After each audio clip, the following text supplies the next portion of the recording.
한 방, 두 방, 세 방, 원투 쓰리 펀치 한번 먹여주고. 아, 진짜 이렇게까지 줄어든다고?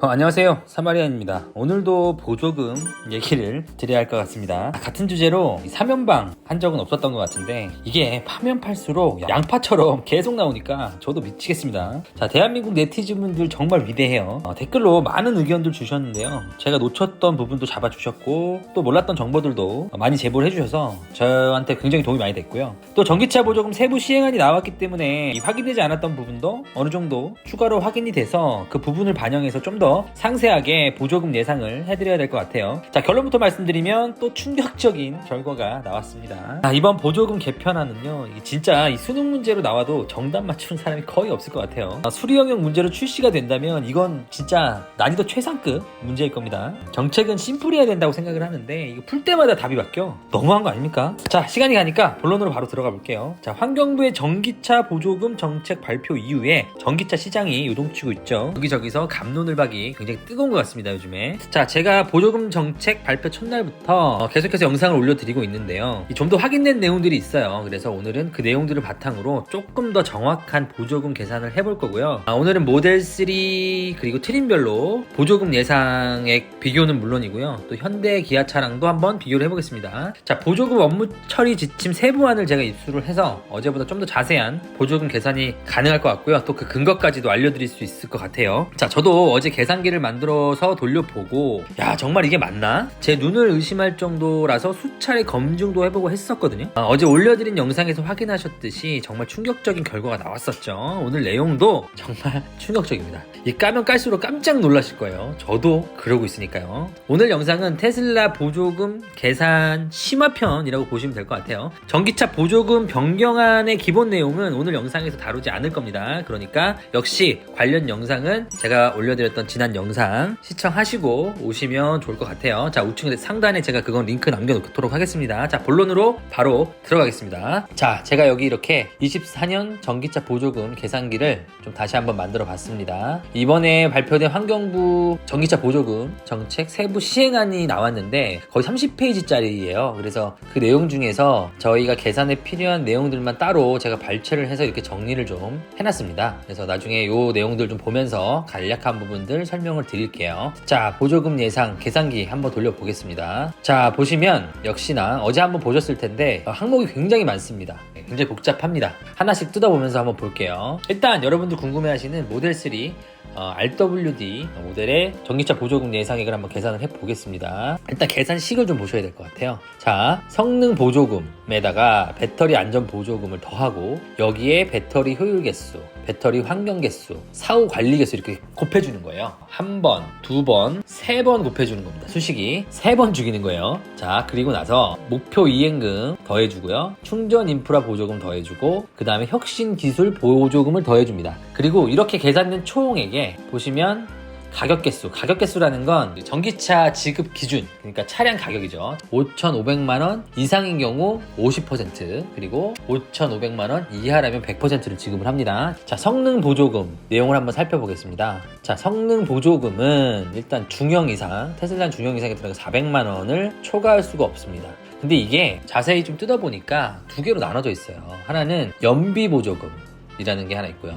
그 다음에 주행거리 보조금이라는 게 있어요. 요걸 두 개를 더해서 최대 400만원을 초과할 수 없다 라고 이렇게 명기를 하고 있습니다. 세부 내용을 좀 볼게요. 연비 개수는 차량의 가중 연비를 말한다고 되어 있습니다. 자, 가중 연비는 뭐냐? 상온 연비 플러스 저온 연비의 평균치 를 말합니다. 그리고 연비 보조금의 연비 개수는 가중 연비, 그러니까 평균 연비에다가 기준 가중 연비라는 걸로 나눠준 수치를 말한다고 해요. 그러면 이 연비 개수에다가 200만 원이 되겠죠. 200만 원을 곱해주는 거예요. 그래서 200만 원 곱하기 이 연비 개수를 하면은 이게 바로 연비 보조금이 됩니다. 자, 하나 말씀드렸고, 그래서 계산을 해보면 되게 복잡해요. 연비 보조금은 지금 테슬라 모델3 하이랜드 같은 경우는 실온 주행 거리가 382km, 저온시 주행거리가 290km. 요거를 아까 수식에 맞춰서 계산을 해보면은요, 가중 주행거리가 359km가 나오고요. 요걸 연비로 환산하면은 가중 연비는 6km가 나옵니다. 근데 아까 말씀드렸듯이 기준 가중 연비가 5km였기 때문에 연비 개수가 좀 그래도 잘 나오는 편이에요. 1.2 정도 나옵니다. 그러면 200만원 곱하기 1.2를 하면은 240만원 정도가 나와요. 그 다음에 주행거리 보조금이라는 게 있어요. 주행거리가 400km 이상인 경우에는 이렇게 적용을 한다고 됩니다. 0.014. 이게 뭐야? 와, 이게 근데 무슨 근거로 이런 숫자가 나왔는지는 모르겠어요. 그리고 거기에 주행거리를 곱하고 0.4214라는 개수를 더해준다라는 건데, 이게 왜 이렇게 산출됐는지는 안 나와 있더라고요. 아무리 자료를 찾아봐도 여전히 오리무중입니다. 이제 400km 미만에 대해서는 별도로 이렇게 표기를 해놨어요. 0.0034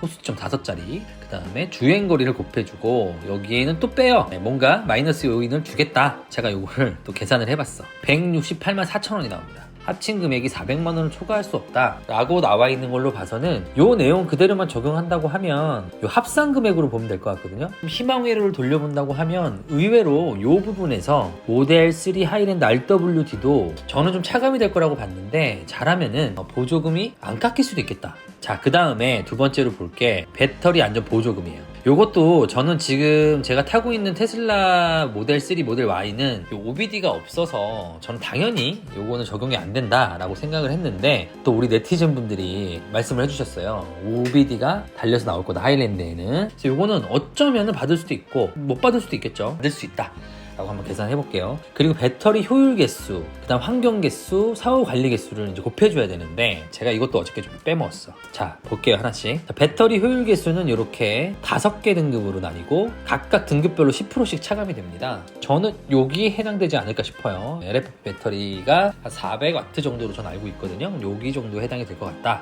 그래서 0.7 정도를 적용받을 것 같다 라고 예상을 했고, 그 다음 두 번째 환경 개수라는 게 있어요. 요거는 진짜 자료가 없어. 요거는 이제 재활용 가치를 산정한다는 얘기인데, 요것도 이제 NCM 배터리는 여기 1등급 적용을 받을 것 같고요. 여기에 이제 자료가 제대로 없는데, 아마 요거랑 좀 비슷하게 여기 4등급 정도 받는다고 하면 이것도 한 4등급 정도를 타깃으로 만들지 않았을까라고 이제 제 내피셜로 생각을 조심스레 해봅니다. 요것도 여기 0.7 정도 예상을 했고, 0.7 한번 곱해주고요. 한 번 더 곱해줘야 됩니다. 자, 그 다음에 사후관리 개수라는 게 있어요. 요거는 이제 전국에 있는 AS 센터 운영망에 대한 건데, 저도 요건 잘 몰랐던 내용이거든요. 근데 여기 보시면 서울, 경기, 인천 8개 권역에 최소 각각 하나씩입니다. 각각 하나씩 직영센터 권역별로 1개 이상 운영을 해야지만 1등급을 받을 수 있다라고 이게 명확하게 명시가 돼 있더라고요. 이것도 네티즌분들이 알려주신 건데, 테슬라 같은 경우는 여기가 현재 없대요. 자, 그러면 어디에 해당이 되느냐? 여기에 해당이 됩니다. 여기.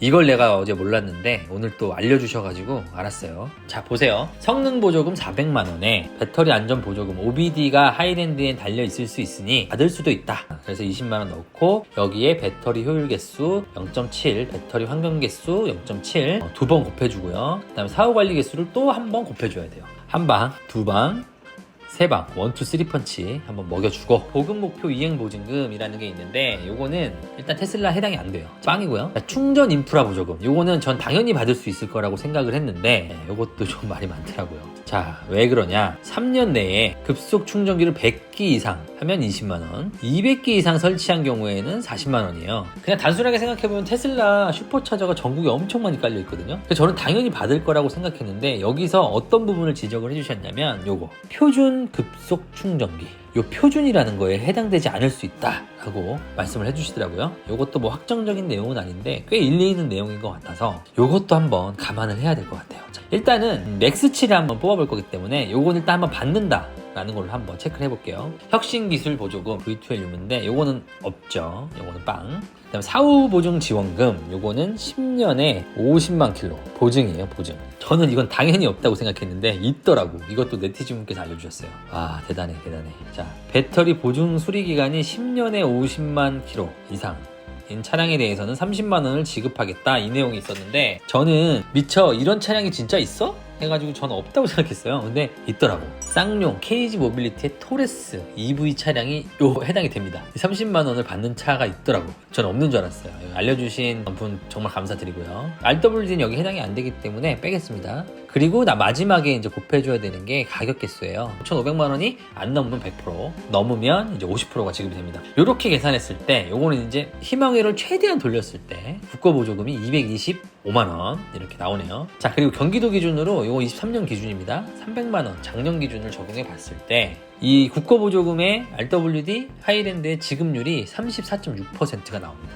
그러면 이 지자체 보조금도 이 비율만큼만 주거든요. 그렇게 계산을 해보면 104만 원 정도 나올 거고요. 그렇게 되면 경기도 기준으로 최대한 받을 수 있는 금액이 요 금액이 되겠네요. 329만 1,009만 원 정도 되겠네요. 자, 그러면 이제 아까 여기 좀 논란이 됐던 부분들이 있죠. OBD가 달려서 나오긴 하지만 또 이것도 트집을 잡아서 안 줄 수도 있다 라는 의견이 있더라고요. 최악의 상황을 가정해서 이거 한번 빼볼게요. 자, 그 다음에 이것도 아까 말씀드렸죠. 표준 충전기냐 아니냐 논란이 있어요. 테슬라의 슈퍼차저를 인정해주느냐 안 해주느냐, 표준 충전기로 그 여부에 따라서 받을 수도 있고 못 받을 수도 있다. 그러면 이제 못 받는다, 최악의 상황을 가정했으니까 국고보조금 176만 원으로 줄어들고요. 지자체 보조금도 줄어서 이렇게 보시는 바와 같이 256만 원 정도를 받을 수 있을 거예요. 자, 258만 원. 최대 받을 수 있는 금액이 약 한 330만 원. 최악의 상황을 가정한다면 260만 원 정도밖에 못 받는 겁니다. 제가 작년에 모델 Y RWD 차량을 인도받을 때 계약서인데 여기 보시면 보조금이 740만 원 받았어요. 아, 진짜 많이 준다. 자, 이제 이해하셨죠? 기본적인 로직은. 자, 그러면 저기 롱레인지 한번 체크해 볼게요. 롱레인지. 자, 롱레인지 나머지 다 똑같을 거고 이것도 이제 최대 받을 수 있는 금액을 한번 볼게요. 충전 인프라 보조금 받을 수 있다, OBD 받을 수 있다 라고 가정했을 때 가격 개수는 5,500만 원 밑으로는 안 나오겠죠. 모델 3 하이랜드 롱레인지 같은 경우는 지금 최대 가능 금액이 305만 원 정도. 이거 다 못 받는다, 최악의 상황을 가정하자 라고 한다면 263만 원. 별로 차이 안 납니다. 아, 진짜 이렇게까지 줄어든다고? 그러면 이제 아이오닉 한번 볼게요. 아이오닉. 자, 이게 좀 너무해 나는.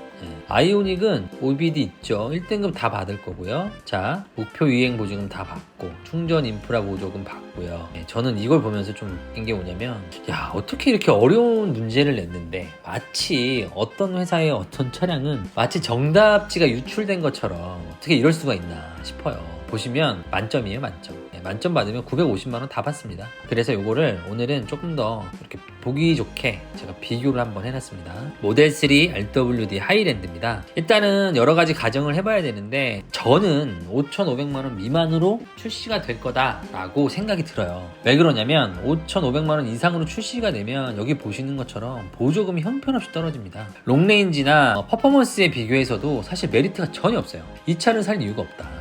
5,500만 원 미만일 때 일단은 310만 원, 20만 원 정도 받을 수 있다라고 가정한다면 결국은 요렇게 받을 수 있을 것 같고요. 또 하나는 이제 아이오닉 같은 경우는 이에 비해서 한 거의 600만 원을 더 받을 수 있어요. 또 하나 재밌는 게 있더라고. 아까 토레스, 우리나라에 지금 판매되고 있는 국산차 중에서 LFP 배터리가 들어간 일단 상용차를 찾아보면 레이 EV가 있고요, 또 KG 모빌리티 토레스 EV 이렇게 차량들이 있는데 지금 이 차량이 그래도 나름 좀 팔리는 인기 있는 차량이거든요. 대기 고객도 한 1,000명 정도 된다고 알려져 있어요. 어떻게 보면 향후에 그 KG 모빌리티가 그 회생하는데 효자 역할을 할 거다라고 지금 기대를 모으고 있는 꿈나무라고 할 수 있는데, 이 보시면 국산차인데 리튬 인산철 LFP 배터리를 쓰기 때문에 이 차가 많이 보조금이 깎여요. 보세요. 950만 원이 만점이라고 했을 때 아이오닉에 비교해서 거의 한 400만 원 정도 가격이 비싸지는 거야. 그럼 과연 지금 이 차량을 구매하시려고 생각하셨던 분들이 이 차를 사겠냐고.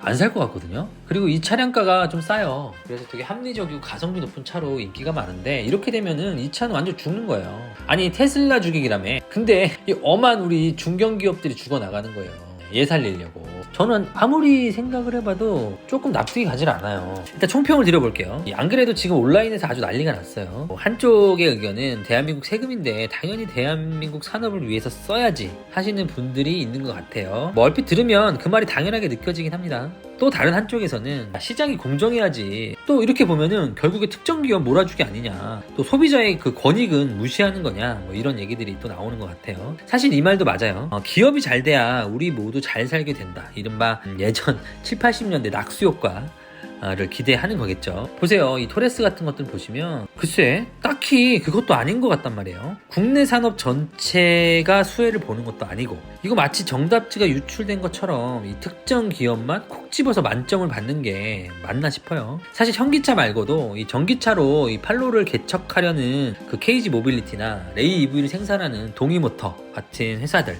중견기업들이죠. 이런 기업들도 많이 있는데 이 기업들은 어떻게 보면은 진짜 고래 싸움에 새우등 터진다고 이렇게 피해를 볼 수밖에 없는 거잖아요. 또 이들이 현기차에 비해서 상대적으로 약자들이기도 하고요. 이렇게 보면은 사실 국내 기업 살리기라는 명분도 좀 애매한 것 같아요. 저는 그렇습니다. 그 정치권과 로비력 있는 특정 기업이 어떤 혜택을 독점한다면 그 또한 일종의 특혜가 될 수 있기 때문에 저는 위험하다고 생각이 들거든요. 그리고 현기차가 잘 되면 대한민국 국민들에게도 좋은 거 아니냐라는 논리도 글쎄요, 저는 너무 쌍팔년도식 민족주의가 아닌가. 반대로 기업을 생각하는 게 아니라 소비자 입장에서 놓고 보면은요, 이 다양한 국가의 다양한 차들이 우리나라에 들어왔을 때 또 여기서 치열하게 싸우다 보면은 어떻게 되겠어요? 우리나라 기업들도 결국은 상품성을 더 높이거나 가격을 더 낮춰서 경쟁할 수밖에 없겠죠. 그리고 그 혜택은 고스란히 특정 기업이 아니라 다수의 국민들에게 돌아가는 거 아닌가 싶어요. 어쩌면 이게 더 국민들한테는 더 이득일 수도 있다라는 생각을 해봅니다. 물론 최근 글로벌 트렌드가 자국 우선주의, 이른바 보호무역이 대세인 것도 인정을 해요.